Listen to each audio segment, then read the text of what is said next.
ಸ್ನೇಹಿತರೆ ನಮಸ್ತೆ. ನಮ್ಮ ಕರ್ನಾಟಕ ಜನತೆಗೆ ಬೆಟ್ಟು ವೆಂಕಟಪ್ಪನವರು ಮಾಡ್ತಾರಂತ ವಿಶೇಷವಾದಂತಹ ನಮಸ್ಕಾರ. ಇವತ್ತು ಏನಪ್ಪಾ ಅಂದ್ರೆ ತುಂಬಾ ದಿನದಿಂದ ವಿಡಿಯೋ ಹಾಕಿರ್ಲಿಲ್ಲ. ಸ್ವಲ್ಪ ಕೆಲಸ ಕಾರ್ಯತು ರಾಗಿ ಬಿತ್ತೋದು ಹೊಲ ಉಳೋದು ನಮ್ಗೆ ಕೆಲಸ ರೈತರ ಕೆಲಸ ಇದ್ದೇ ಇರುತ್ತೆ ಸ್ನೇಹಿತರೆ. ಅದರಿಂದ ಇವತ್ತು ಪ್ರೇ ಮಾಡ್ಕೊಂಡು ಇನ್ನೊಂದು ಗಿಡಮೂಲಿಕೆ ತೋರಿಸ್ತಾ ಇದ್ದೀನಿ. ತುಂಬಾ ಜನಗಳು ಹೇಳ್ತಾ ಇದ್ರು, ಶಂಕರಪ್ಪನವರೇ ನಮ್ಗೆ ಮೊಂಡಿ ನೋವು, ಮೈಕೈ ನೋವು, ಸುಸ್ತು, ಎದ್ದೇಳಕ್ಕಾಗಲ್ಲ, ಬೆಳಗ್ಗೆ ಎದ್ದಾಗ ಮೈಕೈ ತುಂಬಾ ನೋಯ್ತದೆ, ಮುಂಡಿ ಹಿಡ್ಕೋತದೆ, ಓಡಾಡಕ್ಕಾಗಲ್ಲ, ಇದಕ್ಕೆ ಯಾವ್ದಾದೊಂದು ಔಷಧಿ ಹೇಳಿ ಅಂತ ಹೇಳ್ತಾ ಇದ್ರು. ಇವತ್ತು ಅಂತೆ ಔಷಧಿಗೆ ನಿಮ್ಮ ಮನೇಲೆ, ನಿಮ್ಮ ಅಕ್ಕಪಕ್ಕದಲ್ಲೇ ಮಾರ್ಕೆಟ್ ಅಲ್ಲಿ ಸಿಗುವಂತದ್ದು ಇಲ್ಲ ಅಕ್ಕಪಕ್ಕದಲ್ಲಿ ತರಕಾರಿ ಅಂಗಡಿಯಲ್ಲಿ ಸಿಗುವಂತ ಔಷಧಿ ನಿಮ್ಗೆ ಹೇಳ್ತಾ ಇದ್ದೀನಿ. ಎಷ್ಟೇ ಮೊಂಡಿ ನೋವಿರ್ಲಿ, ಮೈಕೈ ನೋವಿರ್ಲಿ ಅಂತೆಯವರು ಇದನ್ನ ನಾನು ಹೇಳೋ ಔಷಧಿನ ಕರೆಕ್ಟ್ ಆಗಿ ಒಂದು ವಾರ ನೀವು ತಗೊಂಡ್ರೆ ಖಂಡಿತವೂ ನಿಮ್ಗೆ ಮೈಕೈ ನೋವು ಇರಲ್ಲ, ಮೊಂಡಿ ನೋವು ಇರಲ್ಲ. ಇದ್ರೆ ನಾನು ಫೋನ್ ಮಾಡಿ ಆಮೇಲೆ ನಿಮ್ಗೆ ಅದು ಏನ್ ತರ ಅಂತ ನಿಮ್ಗೆ ಹೇಳ್ಕೊಡ್ತೀನಿ. ಏನಪ್ಪಾ ಅಂತೆ ಔಷಧಿ ಶಂಕರಪ್ಪನವ್ರು ಹೇಳ್ತಾ ಇರೋದು ಇವತ್ತು, ಬೆಟ್ಟ ಶಂಕರಪ್ಪನವರು ಅಂತ ಹೇಳ್ತೀರಾ? ಏನು ಇಲ್ಲ, ಗೋರಿಕಾಯಿ ಅನ್ನೋದು ನಮ್ಮ ಚಾಮರಾಜನಗರ, ನಮ್ಮ ಕೊಳ್ಳೇಗಾಲ ಭಾಷೆ, ಮಲೆಮಹದೇಶ್ವರ ಬೆಟ್ಟದ ಕಡೆಗೆ ಇದನ್ನ ಗೋರಿಕಾಯಿ ಅಂತೀವಿ. ಏನಪ್ಪಾ ಗೋರಿಕಾಯಿ ಅಂದ್ರೆ ನಿಮ್ಗೆ ತೋರಿಸ್ತೀನಿ ನೋಡಿ. ನಿಮ್ ಕಡೆ ಏನಂತಾರ ಗೊತ್ತಿಲ್ಲ, ಒಂದೊಂದ್ ಕಡೆ ಉತ್ತರ ಕರ್ನಾಟಕದ ಕಡೆ ಬೇರೆ ಇರ್ತದೆ ನೋಡಿ. ನೋಡಪ್ಪ, ತೋರ್ಸಪ್ಪ ಹತ್ರ ಗೋರಿಕಾಯಿ.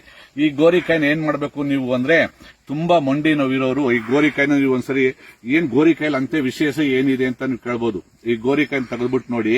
ಈ ಗೋರಿಕಾಯಿಲಿ ನೋಡ್ತಾ ಇದ್ರೆ ಹಂಗೆ ನಮ್ಮ ಬೆನ್ನು ಮೂಳೆ ಇದೆಯಲ್ಲ, ಆತರ ಜೈಂಟ್ ಇರುತ್ತೆ. ಈ ಗೋರಿಕಾಯಲ್ಲಿ ಯಾಕಪ್ಪ ಅಂತ ವಿಶೇಷ ಔಷಧಿ ಗುಣ ಇದೆ ಅಂದ್ರೆ, ನಮ್ಮ ಮುಂಡಿಗಳಲ್ಲಿ ಕೈ ಚಿಪ್ಪು, ಮೊಂಡಿ ಚಿಪ್ಪಲ್ಲಿ ಗಮ್ ಇರುತ್ತೆ. ನೀವು ಕೇಳಿ, ಡಾಕ್ಟರ್ಗಳು ಹೇಳ್ತಾರೆ ಮೊಂಡಿನಲ್ಲಿ ಗಮ್ ಸೊಂದೋಗಿದೆ, ಅದರಿಂದ ನಿಮ್ಗೆ ಮೊಂಡಿ ನೋವು ಬರ್ತೈತೆ. ನಡೆದಾಗ ಮೆಟ್ಲತ್ತಾಗ ಕರ್ಕನ ಸೌಂಡ್ ಬರೋದು, ಕೂತ್ಕೊಳ್ಳೋದು ನೋವು ಸೌಂಡ್ ಬರೋದು, ಆತರ ಕುಂತಿ ಎದ್ದಾಗ ನೊರಕ್ ಅನ್ನೋದು, ಇದು ಅಲ್ಲಿ ಗಮ್ ಸೊಂದೋಗಿರುತ್ತೆ. ಆ ಗಮ್ನ ಹೆಂಗಪ್ಪ ಉತ್ಪತ್ತಿ ಮಾಡ್ಕೋಬೇಕು ಅಂದ್ರೆ ನೋಡಿ, ಇಂತೆ ಗೋರಿಕಾಯಿಂದ ಉತ್ಪತ್ತಿ ಮಾಡ್ಕೋಬಹುದು. ಹೆಂಗ್ ಮಾಡ್ಕೋಬಹುದು ಅಂದ್ರೆ, ನೀವು ಗೋರಿಕಾಯಿ, ನಾನು ಹಸಿ ಗೋರಿಕಾಯಿನ ತೆಗೆದ್ಬಿಟ್ಟು ನೀವು ಚೆಕ್ ಮಾಡಬೇಕಾದ್ರೆ ನೋಡಿ, ಇತ್ತ ಕೈಯಲ್ಲಿ ಇಸಿಗ್ ನೋಡ್ಬಿಟ್ಟಾಗ ಆ ಕೈಯಲ್ಲಿ ಒಂಥರ ಗಮ್ ತರ ಬರುತ್ತೆ. ಅದೇ ಗಮ್ಮು ನಮ್ಮ ಹೊಟ್ಟೆ ಒಳಗೆ ಸೇರ್ಕೋಬೇಕು. ಅಂದ್ರೆ ಕ್ಯಾಲ್ಸಿಯಂ, ಅಂದ್ರೆ ಗೋರಿಕಾಯಲ್ಲಿ ಕ್ಯಾಲ್ಸಿಯಂ ಇರುತ್ತೆ. ಇವಾಗ ಮೂಳೆ ಗಟ್ಟಿಯಾಗಲಿಂದ ಹಾಸ್ಪಿಟಲ್ ಕ್ಯಾಲ್ಸಿಯಂ ಮಾತ್ರೆಗಳು ಕೊಡ್ತಾರೆ. ಅದೇ ತರ ಗೋರಿಕಾಯಲ್ಲಿ ಇದನ್ನ ಏನ್ ಮಾಡ್ಬೇಕು ಅಂದ್ರೆ, ನೋಡಪ್ಪ ನೋಡಿ, ಹತ್ರ ತೋರಿಸಪ್ಪ. ಇದನ್ನ ಗೋರಿಕಾಯಿನ ಏನ್ ಮಾಡ್ಬೇಕು ಅಂದ್ರೆ ನೋಡಿ, ನೀವು ಒಂದು 15 ಗೋರಿಕಾಯಿ ತಗೊಂಡ್ರಿ. ಈ ತರ 15 ಗೋರಿಕಾಯಿ ತಗೊಂಡಾಗ ಇದನ್ನ ತಗೊಂಡು ಈ ಮುಂದ್ಗಡೆ ತುದಿನ ಕಿತ್ತಾಕ್ಬೇಕು, ಈ ಹಿಂದ್ಗಡೆ ತುದಿನೂ ಕಿತ್ತಾಕ್ಬಿಟ್ಟು ಈ ಗೋರಿಕಾಯಿ ಏನ್ ಮಾಡ್ಬೇಕು ಅಂದ್ರೆ ಮಿಕ್ಸಿ. ಆಗಿನ ಕಾಲದಲ್ಲಿ ಒಳ್ಕಲ್ ರುಬ್ತಾ ಇದ್ವು, ಅದು ಇನ್ನೂ ರುಚಿ ಆಯ್ತಾ. ಈ ಒಳ್ಕಲ್ ಸಿಟಿ ಒಳಗಿಲ್ಲ, ಹಳ್ಳಿನಲ್ಲಿ ಇದೆ, ಹಳ್ಳಿ ಮಾಡ್ಕೋಬಹುದು. ಸಿಟಿ ಅವ್ರು ಇರೋರಿಗೆ ಇದನ್ನ 15 ಗೋರಿಕಾಯಿ ತಗೊಂಡು ಇದನ್ನ ಏನ್ ಮಾಡ್ಬೇಕು, ಮಿಕ್ಸಿ ಒಳಗೆ ಹಾಕ್ಬಿಟ್ಟು ನೀಟಾಗಿ ಪೇಸ್ಟ್ ತರ, ನಾವು ಉಪ್ಸಾರು ಖಾರ ರುಬ್ಕೋತೀವಲ್ಲ ಆ ತರ ಪೇಸ್ಟ್ ತರ ಮಾಡ್ಕೊಂಡು ಅದನ್ನ ಒಂದು ಬಟ್ಲಿಗೆ ಹಾಕೊಳ್ಳಿ. ಅದಕ್ಕೆ ನಿಮ್ಗೆ ರುಚಿಗೆ ತಕ್ಕನ ಉಪ್ಪು ಹಾಕೊಂಡಾದ್ಮೇಲೆ ಇದನ್ನ ಏನ್ ಮಾಡ್ಬೇಕು ಅಂದ್ರೆ, ಊಟ ಆದ್ಮೇಲೆ ನೈಟು ನಾವು ತಿಂತೀವಲ್ಲ ಐಸ್ ಕ್ರೀಮ್ ನೀವು ತಿಂತೀವಲ್ಲ ಸಿಟಿ ಒಳಗೆ, ಆ ತರ ಸ್ಪೂನ್ ಅಲ್ಲಿ ತಗೊಂಡು ಅದನ್ನ ಪೇಸ್ಟ್ ನ ತಿನ್ಕೊಂಡ್ ಬನ್ನಿ. ಇದು ರುಬ್ಬಿರ್ತೀವಲ್ಲ ಪೇಸ್ಟ್ ನ, ಅದು ಕರೆಕ್ಟ್ ಆಗಿ 1 ವಾರ ತಿನ್ನಿ. ನೀವು 3 ದಿನಕ್ಕೆ ನಿಮ್ಗೆ ಅದನ್ನ ಗೊತ್ತಾಗುತ್ತೆ ಅದ್ರ ಫೀಲ್ ಏನು ಅಂತ. ಏನಂದ್ರೆ ಮೊಂಡಿ ನೋವು ಇತ್ತಲ್ಲ ಕಮ್ಮಿ ಆಗ್ತಾ ಐತೆ ನಮ್ಗೆ ಅಂತ. ಆಮೇಲೆ ಮೈಕೈ ನೋವು, ಬೆಳಗ್ಗೆ ಎದ್ದಾಗ ಸೊಂಟ ನೋವು, ಎದ್ದೇಳಕ್ಕಾಗಲ್ಲ, ಮೈಕೈ ಮುರಿಯೋದು, ಹಂಗ್ ಮುರಿಯೋದು ಮಾಡ್ತೀರಾ, ಅದು ಯಾವುದು ಇರಲ್ಲ. ತುಂಬಾ ವಿಶೇಷವಾದ ಗೋರಿಕಾಯಲ್ಲಿ ಇದೆ. ಈ ತರ ಮಾಡ್ಕೊಳ್ಳಿ. ನೀವು ಎಷ್ಟೇ ನಿಮ್ಗೆ ಮೊಂಡಿ ನೋವಿದ್ರು ಪಾಪ ಇನ್ನೊಬ್ರು ತಿಳಿಸಿ, ತಾತ ಅಜ್ಜಿ ನಿಮ್ಮ ತಂದೆ ತಾಯಿ ಇರ್ತಾರೆ ನೋಡಿರ್ತಾರೆ, ಶಂಕರಪ್ಪನವ್ರು, ಬೆಟ್ಟ ಶಂಕರಪ್ಪನವ್ರು ಹೇಳಿದ್ರು ಈ ತರ ಮಾಡ್ಕೊಳ್ಳಿ ಅಪ್ಪ ಅಂತ ಹೇಳಿ. ಖಂಡಿತ ಅವ್ರಿಗೆ ಮೈಕೈ ಮೊಂಡಿ ನೋವು ಇರೋದೇ ಇಲ್ಲ, ವಾಸಿ ಆಗುತ್ತೆ. ಆಮೇಲೆ ಇನ್ನೊಂದ್ರಲ್ಲಿ ಕೂಡ ಹೇಳ್ತೀನಿ ನೋಡಿ, ಬೆಂಡೆಕಾಯಿ ಗಿಡ.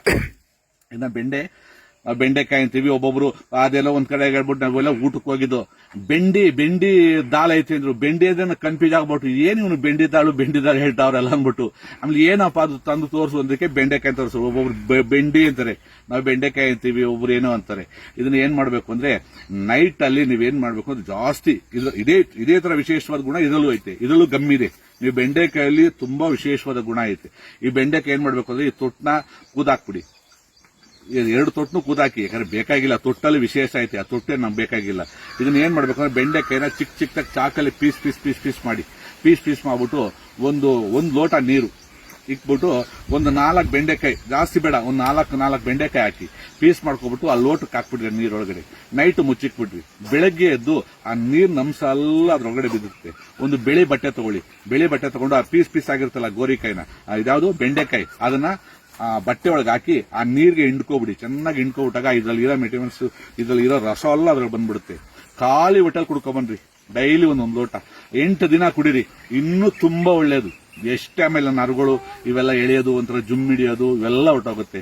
ಎರಡೂ ಗುಣಗಳು ಈ ಗೋರಿಕಾಯಿ ಮತ್ತು ಬೆಂಡೆಕಾಯಲ್ಲಿ ಇದೆ. ಇನ್ನು ಖಂಡಿತ ಮಾಡ್ಕೊಳ್ಳಿ, ಇನ್ನೊಬ್ರಿಗೆ ಶೇರ್ ಮಾಡಿ. ಒಬ್ಬೊಬ್ರು ವಿಡಿಯೋ ನೋಡ್ತಾರೆ, ಬ್ಯಾಡ್ ಕಮಿಟ್ ಆಗ್ತೀರಾ. ನಿಮಗೆ ಕೆಲಸ ಇಲ್ಲ ಅಂದ್ರೆ ಅದು ನೋಡ್ಬೇಡ್ರಿ, ಬಿಟ್ಬಿಡಿ, ಇನ್ನೊಬ್ರು ನೋಡ್ತಾರೆ. ಇದು ಒಳ್ಳೆ ಮಾಹಿತಿ. ಯಾಕಂದ್ರೆ ಇದನ್ನ ನಿಮ್ಗೆ ತಡ್ಕೊಳಕ್ ಆಗಲ್ಲ. ಯಾಕಂದ್ರೆ ಇನ್ನೊಬ್ರು ಮಾತಾಡ್ತಾರೆ, ನೀವು ಒಂಥರ ಏನೋ ಅವ್ರಿಗೊಂದು ಕೆಟ್ಟದಾಕ್ಬೇಕು ಮಾಡೋದು. ಯಾಕಂದ್ರೆ ನಮ್ಮ ಮನಸ್ಸು ನೋಯ್ತದೆ. ಯಾಕಂದ್ರೆ ಏನಾಗುತ್ತೆ ಗೊತ್ತಾ, ನಾವು ಒಳ್ಳೇದು ಹೇಳಿದ್ರು ಕೂಡ ನಮ್ಗೆ ಇದ್ರ ಕೆಟ್ಟದಾಗ ಆಗ್ತಾರಲ್ಲ ಅಂತ. ಆ ಕೆಲಸ ಬೇಡ. ಭಗವಂತನ ಮೇಲೆ ಭಾರ ಹಾಕಿ, ಆ ಭಗವಂತ ನಿಮ್ಮನ್ನ ಕಾಪಾಡ್ತಾನೆ.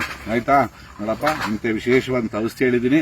ನಮ್ಮ ಕರ್ನಾಟಕ ಜನತೆಗೆ ನಮಸ್ಕಾರ. ಬೆಟ್ಟ ಸಂಕಟಪ್ಪನವರು. ಜೈ ಕರ್ನಾಟಕ, ಜೈ ಮಾತು.